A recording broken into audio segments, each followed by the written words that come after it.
La historia de Moisés, una de las figuras más fascinantes y complejas de la tradición bíblica, se desarrolla en un contexto de opresión sistemática, tragedia, esperanza redentora y manifestaciones milagrosas que transformaron el curso de un pueblo.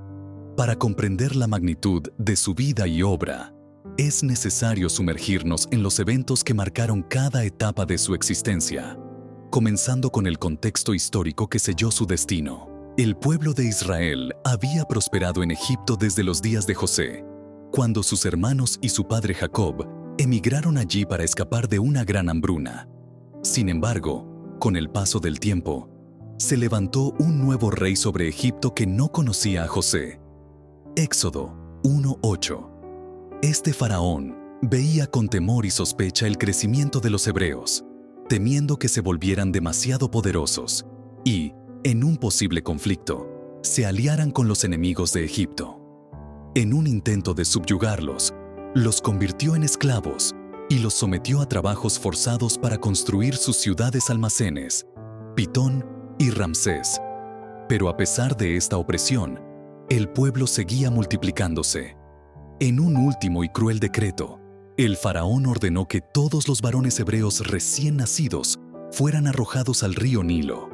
Fue en este contexto que nació Moisés. Jocabed, de la tribu de Leví, no podía resignarse a perder a su hijo. Durante 3 meses lo escondió, pero cuando se volvió imposible mantenerlo en secreto, fabricó una canasta de papiro y la recubrió con brea y pez para impermeabilizarla. Con un acto de fe supremo, colocó al bebé en el río Nilo y lo dejó en manos de Dios. La hermana mayor de Moisés, Miriam, observaba desde la distancia. La intervención divina no tardó en manifestarse. La hija del faraón, que estaba bañándose en el río, descubrió la canasta flotante. Al abrirla y ver al bebé llorando, se conmovió y, aunque sabía que era un niño hebreo, decidió adoptarlo. Miriam, acercándose con audacia, sugirió que buscaría una nodriza hebrea para amamantar al niño.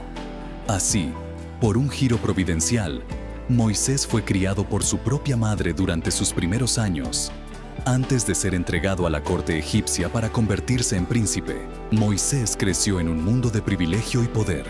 Fue educado como un noble egipcio, adquiriendo conocimientos en literatura, ciencias, matemáticas, astronomía y estrategias militares.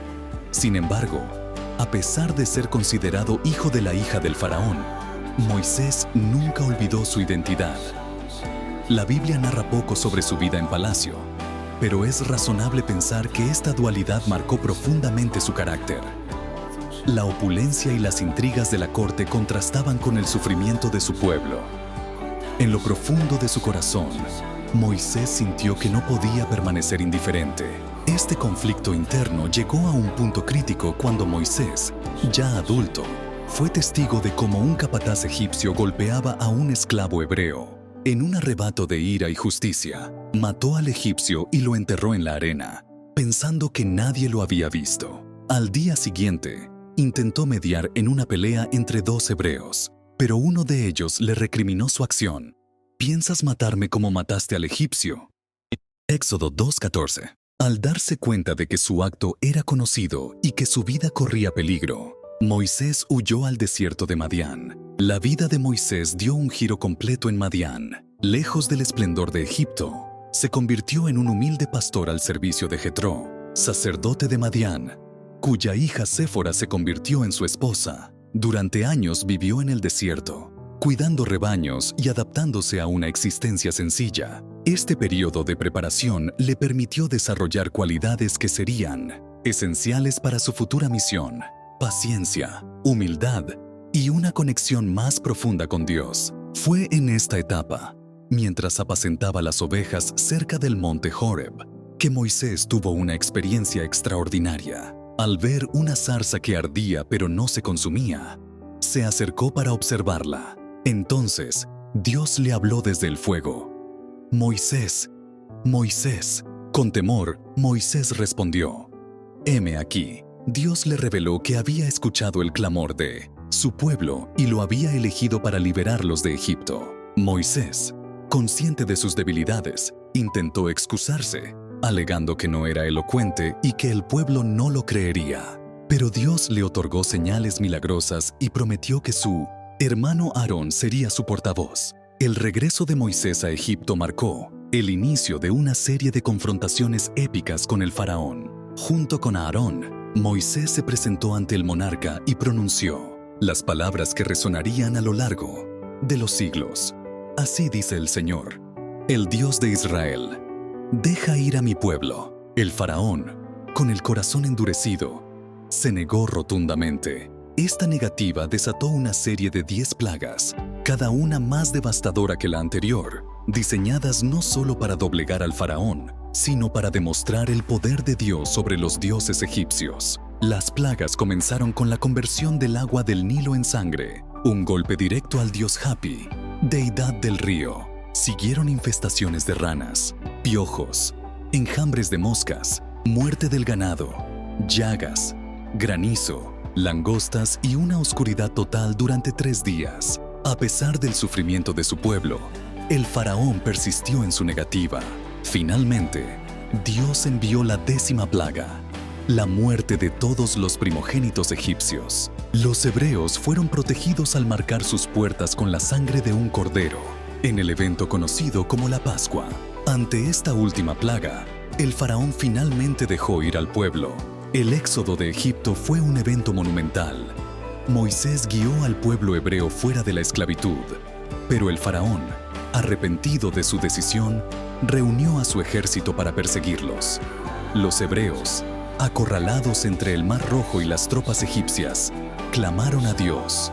Moisés, siguiendo la orden divina, levantó su vara y las aguas se abrieron, creando un camino seco para que el pueblo cruzara.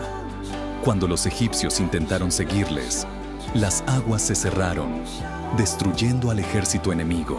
La travesía por el desierto fue una etapa de pruebas y revelaciones. El pueblo, acostumbrado a la esclavitud, murmuró repetidamente contra Moisés y Dios, enfrentando desafíos como la falta de agua y comida. Dios proveyó maná del cielo, codornices y agua de una roca. En el monte Sinaí, Moisés ascendió para recibir la ley, incluyendo los 10 mandamientos. Este pacto marcó la relación especial entre Dios y el pueblo de Israel.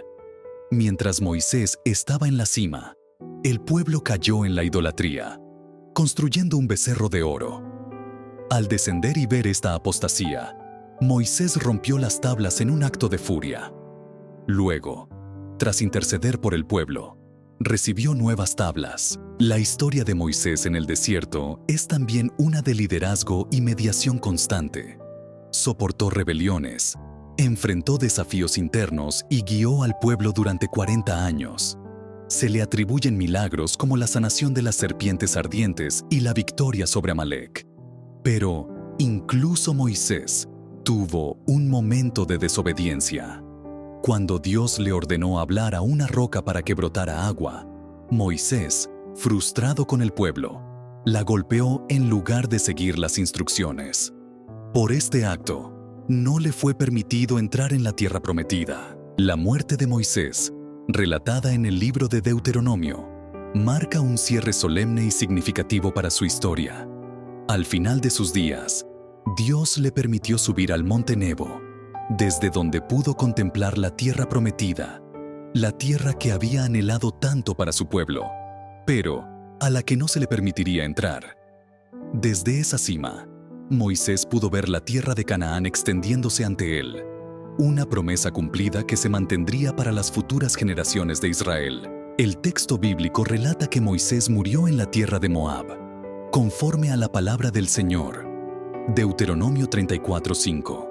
Dios mismo se encargó de enterrarlo en un lugar desconocido, un acto que simboliza tanto el honor divino hacia su siervo como la continuidad de su legado sin la idolatría de su tumba.